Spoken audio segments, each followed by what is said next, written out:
The Market Town Museums Network is something that's come out of this project working with museum development. Our starting point was, how do we make Milton Carnegie Museum better? How do we engage with our audiences in a more meaningful way?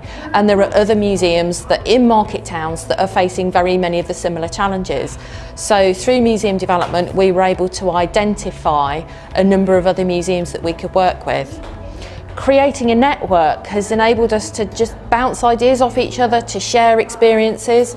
It's been really useful in some ways because everybody's in a small museum, in a local authority, they're in a small town. There's a lot of shared experience and there's things you just don't have to say because you know the person you're talking to understands. And I see this relationship as the Market Town Museums Network as growing and continuing to be really supportive and informative and enabling in lots of ways. Museum development has really helped us in the last few years to progress the museum, and what it's really done is given us the confidence to try new things, to experiment, to be much braver about what we do and how we do it, and think about how we engage with our communities and with our audiences. The funding we've had through museum development has allowed us to do things like take part in the town centre events and fairs that we have in Melton Mowbray.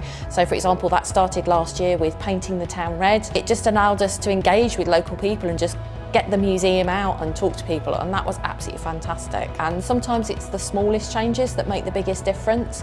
So for example, one of the things that's come out of this project is a member of the front of house team went to the Group for Educators in Museums programme and came back with a really great idea for how we could very simply do a map that showed visitors around the museum, and she was able to just come back and do that straight away, and that map is now available for museum visitors to use. So the map was something that came from Jem as well. It was the idea that to make it more accessible for people when they come in, and also to guide them around objects that they wouldn't necessarily see. So we picked things like the Alfred Ernest Allen memorial card from the Battle of the Little Bighorn.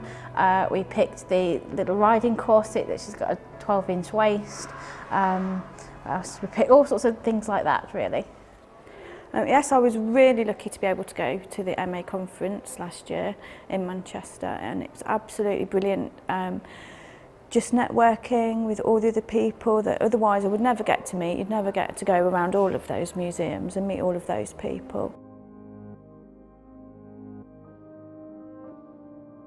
We had a website which can only be described as embarrassing, but with no way of actually doing anything about it. And using the Market Town's money, we've actually now got a brand spanking new website.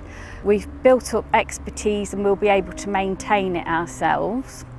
Another major thing that we've been doing is we've got this lovely garden, and we've wanted to do more events, and the money has given us a chance to try different types of events.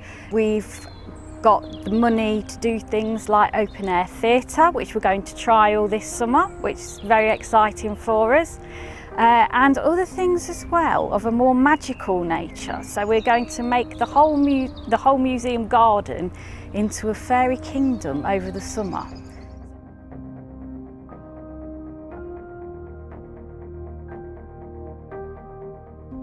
And then the most recent thing that I've been involved with, Museums Development East Midlands, has been the Market Town Museums project. That was a partnership of museums, all small local authority museums, with the emphasis very much on raising the profile and the importance of having good quality museums in a market town. And this had, for me, three sides to it.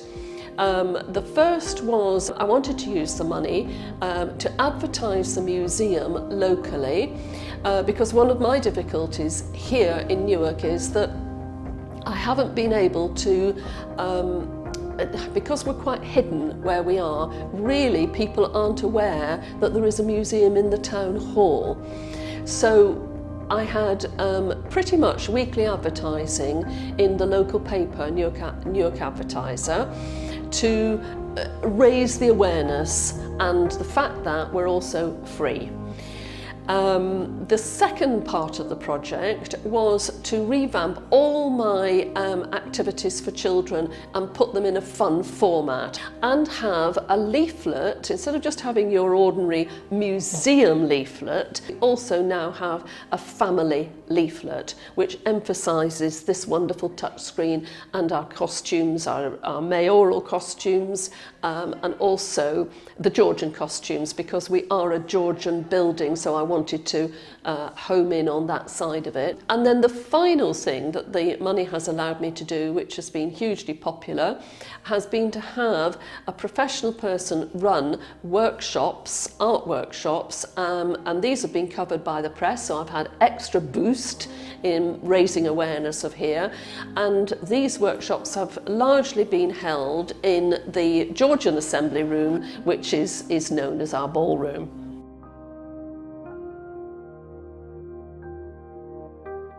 We're lucky enough to be able to take part in the Market Towns network, which is one of the projects that the museum development people have been running over the last 3 years. It gave us an opportunity to be able to try out some really new and innovative ideas, and to re-engage with our local audience, and to do lots of work out in the community. And we were able to run lots of great workshops, and it gave us a really great opportunity to be able to re-engage with visitors who maybe hadn't been for a long time.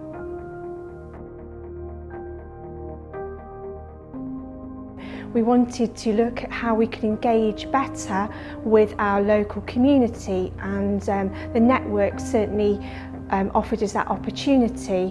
We spent the grant money that we got of £10,000 on redeveloping an area of the museum that hadn't been touched for 29 years. We looked at how we could create a community space to engage our communities, where we had more room for community activities, and also room for our communities just to sit down, take time and enjoy the museum.